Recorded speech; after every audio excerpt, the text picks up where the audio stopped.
আসসালামু আলাইকুম, সবাইকে স্বাগত জানাচ্ছি বিডিভিউজে। আপনাদের সাথে আছি আমি ফাহাদিয়া মিতো। ইউরোপের নেতারা প্রথমবারের মতো সম্মিলিতভাবে গাজায় অস্ত্রবিরতির আহ্বান জানাতে সম্মত হন।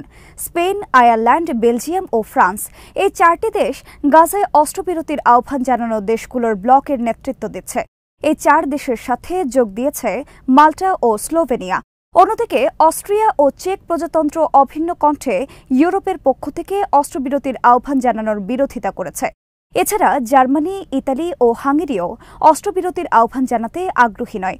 এর মধ্যে ইউরোপীয় ইউনিয়ন সহ কিছু দেশ স্বাধীন ফিলিস্তিন রাষ্ট্রকে স্বীকৃতি দেওয়ার আভাস দিয়েছে।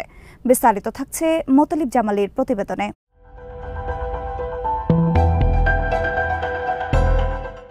ইসরায়েলের সাথে ইউরোপীয় ইউনিয়নের সম্পর্কের ব্যাপারে ২৭ সদস্যের এই জোটের দেশগুলোর মধ্যে আছে নানা বিতর্ক। গাজা উপত্যকায় প্রায় ৭ মাস ধরে চলা যুদ্ধে এর প্রতিফলন দেখা গেছে।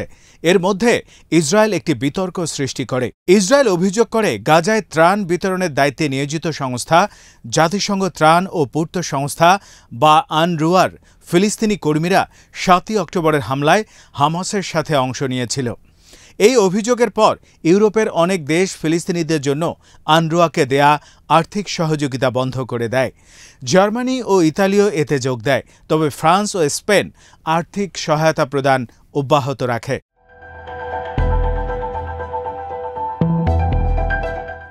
ইউরোপীয় ইউনিয়নের সদস্য দেশগুলোর মধ্যে অভ্যন্তরীণ টানাপোড়েন ও উত্তেজনার আরেকটি কারণ হচ্ছে গত ফেব্রুয়ারি মাসে স্পেন ও আয়ারল্যান্ডের যৌথভাবে দেয়া একটি প্রস্তাব। দেশ দুটির এই প্রস্তাবে ইউরোপীয় ইউনিয়নের সাথে ইসরায়েলের স্বাক্ষরিত অ্যাসোসিয়েশন এগ্রিমেন্টের পুনর্বিবেচনা করার আহ্বান জানানো হয়। এই চুক্তির মাধ্যমে দুই পক্ষের মধ্যে বাণিজ্য ও বিজ্ঞান বিষয়ক আদান প্রদান সহ কয়েকটি ক্ষেত্রে পারস্পরিক সহযোগিতার সুযোগ তৈরি হয়েছে।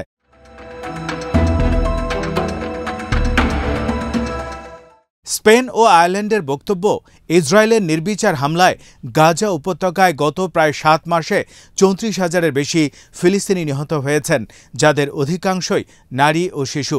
এছাড়া ইসরায়েলের প্রতিবন্ধকতার কারণে গাজায় মানবিক সহায়তাও ঠিকমতো পৌঁছানো সম্ভব হচ্ছে না। ফলে সেখানে ভয়াবহ মানবিক সংকট দেখা দিয়েছে। ইসরায়েলের এসব আচরণের মাধ্যমে ইউরোপীয় ইউনিয়ন ইসরায়েল অ্যাসোসিয়েশন এগ্রিমেন্টের মানবাধিকার ধারা লঙ্ঘিত হয়েছে কিনা সে বিষয়টি পর্যালোচনা করে দেখা প্রয়োজন।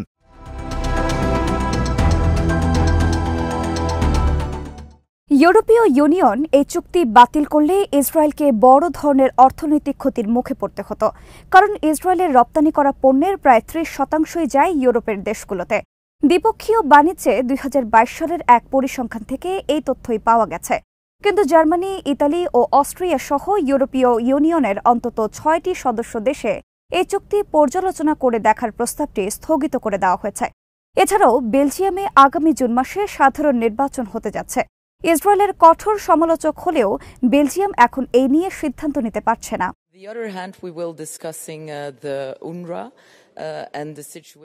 ফিলিস্তিনকে একটি স্বাধীন রাষ্ট্র হিসেবে স্বীকৃতি দিতে স্পেনের প্রধানমন্ত্রী পেদ্রো সানচেজ ইউরোপের দেশগুলোর মধ্যে প্রচারণা চালানোর যে উদ্যোগ নিয়েছেন, তার এই উদ্যোগ খুবই তাৎপর্য ও গুরুত্ব বহন করে। তার এই উদ্যোগের সমর্থন জানিয়েছে আয়ারল্যান্ড, মাল্টা, স্লোভেনিয়া। এসব দেশ আগে থেকেই স্বাধীন ফিলিস্তিন রাষ্ট্র প্রতিষ্ঠার পক্ষে কথা বলে এসেছে। এসব দেশ ঘোষণা দিয়েছে তারা একই সাথে ফিলিস্তিনকে স্বাধীন দেশ হিসেবে স্বীকৃতি প্রদান করবে। তবে এ ব্যাপারে কোনো তারিখ জানানো না হলেও খুব দ্রুতই তারা যে ফিলিস্তিনকে স্বীকৃতি দেবে তা নিয়ে কোনো সন্দেহ নেই।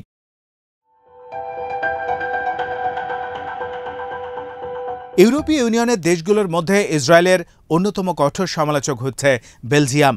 তবে ফিলিস্তিনকে স্বীকৃতি দেওয়ার বিষয়ে বেলজিয়ামের সামনে কিছু জটিল পরিস্থিতি রয়েছে। বেলজিয়াম ফিলিস্তিনকে স্বীকৃতি দিতে আগ্রহী দেশগুলোর গ্রুপের সাথে থাকলেও বর্তমানে দেশটি ইউরোপীয় ইউনিয়নের প্রেসিডেন্সির পদে থাকায় সঙ্গত কারণেই তাদেরকে নিরপেক্ষ অবস্থান ধরে রাখতে হচ্ছে।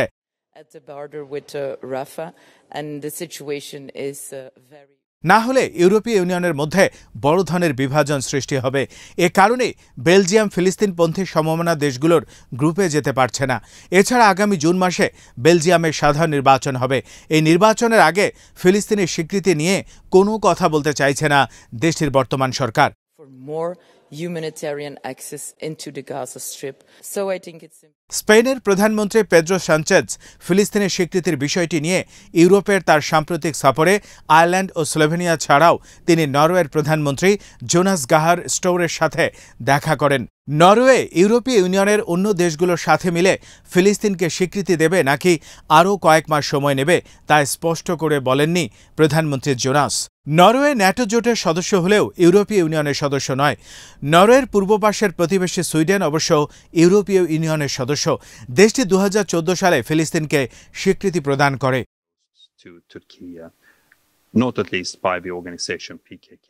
ইউরোপের দেশগুলোর মধ্যে অর্থনীতির আকার ও জনসংখ্যার দিক থেকে জার্মানির পরেই ফ্রান্সের অবস্থান। ফরাসি প্রেসিডেন্ট ইমানুয়েল ম্যাক্রো গত ফেব্রুয়ারি মাসেই বলেছেন, স্বাধীন ফিলিস্তিন রাষ্ট্রকে স্বীকৃতি দিতে ফ্রান্সের জন্য কোনো বাধা নেই। ইসরায়েলি বিরোধিতার কারণে দ্বিরাষ্ট্র সমাধানের প্রচেষ্টা স্থগিত হলে তখন প্যারিস এই ব্যাপারে সিদ্ধান্ত নেবে।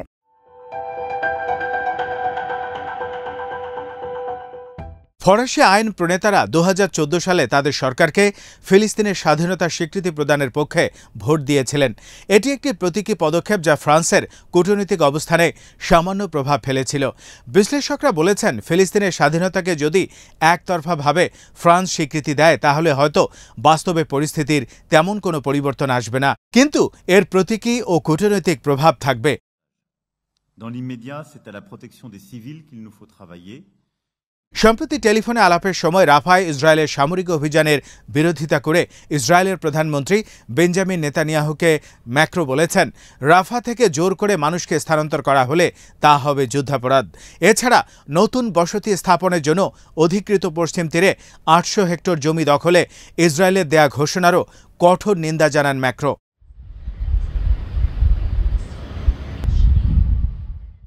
বেশিরভাগ উন্নয়নশীল দেশ ফিলিস্তিনকে রাষ্ট্র হিসেবে স্বীকৃতি দিলেও পশ্চিম ইউরোপের অধিকাংশ দেশ স্বীকৃতি দেয়নি। জাতিসংঘ নিরাপত্তা পরিষদে ফিলিস্তিন রাষ্ট্রের পূর্ণাঙ্গ সদস্যপদ লাভের জন্য গত 18 এপ্রিল আলজেরিয়া তোলা প্রস্তাবে ভেটো দিয়েছে যুক্তরাষ্ট্র। ইসরায়েলের সবচেয়ে বড় পৃষ্ঠপোষক এই দেশটির ভেটোর নিন্দা জানিয়েছে ইসলামী সহযোগিতা সংস্থা OIC। সংস্থাটি এক বিবৃতিতে বলেছে, ফিলিস্তিনের পূর্ণ সদস্যপদের বিরুদ্ধে যুক্তরাষ্ট্রের ভেটো ক্ষমতা ব্যবহার জাতিসংঘের সনদের সুস্পষ্ট লঙ্ঘন।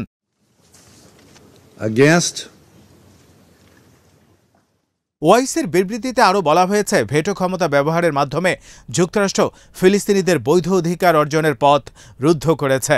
15 সদস্য বিশিষ্ট নিরাপত্তা পরিষদের 12টি দেশ ফিলিস্তিন রাষ্ট্রের পক্ষে ভোট দেয়া সত্ত্বেও এই সংক্রান্ত প্রস্তাব পাশ হতে পারেনি।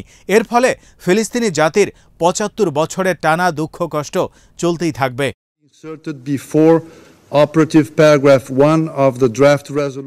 স্পেন নিরাপত্তা পরিষদের সদস্য না হলেও দেশটিকে নিরাপত্তা পরিষদে আমন্ত্রণ জানানো হয়েছিল প্রস্তাবটির ব্যাপারে তাদের মতামত দেওয়ার জন্য।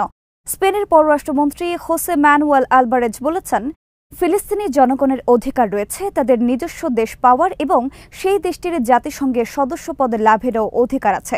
এই অঞ্চলের শান্তির লক্ষ্যে স্বাধীন ফিলিস্তিন রাষ্ট্র প্রতিষ্ঠা ও জাতিসংঘে দেশটির সদস্য পদ পাওয়া উচিত। Rule 36 of the Council's Provisional Rules of Procedure states, নিরাপত্তা পরিষদে স্পেনের তোলা প্রস্তাবের পক্ষে ভোট দিয়েছিল ফ্রান্স। নিরাপত্তা পরিষদের প্রস্তাবটি পাশ হলে জাতিসংঘ সাধারণ পরিষদের অধিবেশনে 2/3 সংখ্যাগরিষ্ঠতায় প্রস্তাবটি পাশ হয়ে যেত। এর ফলে ফিলিস্তিন জাতিসংঘের পূর্ণ সদস্যপদ পেয়ে যেত, কিন্তু মার্কিন ভেটোর কারণে তা হল না।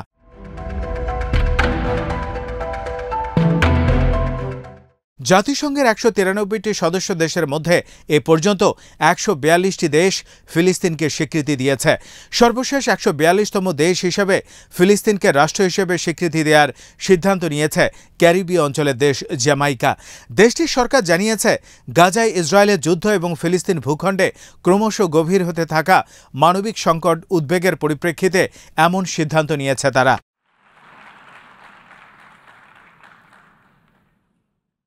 গাজায় ইসরায়েলি বর্বরতার মধ্যে ফিলিস্তিনকে ইউরোপের দেশগুলোর স্বীকৃতি দেওয়ার ব্যাপারে স্পেন যে উদ্যোগ নিয়েছে তার গুরুত্ব অনেক, কারণ স্পেনের প্রধানমন্ত্রীর এই উদ্যোগ দীর্ঘদিনের ইসরায়েল ফিলিস্তিন সংঘাতের ব্যাপারে সবার মনোযোগ আকর্ষণ করেছে। অবশ্য সানচেজের এই উদ্যোগের পেছনে তার জোট সরকারের শরিক বামপন্থী দলের চাপ রয়েছে।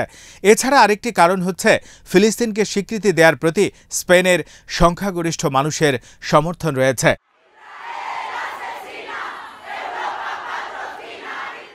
স্পেন যে আন্তর্জাতিক বিভিন্ন গুরুত্বপূর্ণ ইস্যুতে সক্রিয় ভূমিকা পালন করতে সক্ষম সে বিষয়টি প্রমাণ করতে চান দেশটির প্রধানমন্ত্রী সানচেজ। তার এই উদ্যোগে ফিলিস্তিনের স্বাধীনতার দাবির প্রতি ইউরোপের দেশগুলোকে আরও বেশি করে সচেতন করে তুলবে। এর ফলে অচিরেই স্বাধীন সার্বভৌম ফিলিস্তিন রাষ্ট্র প্রতিষ্ঠার পথ সুগম হবে বলে মনে করেন বিশ্লেষকরা।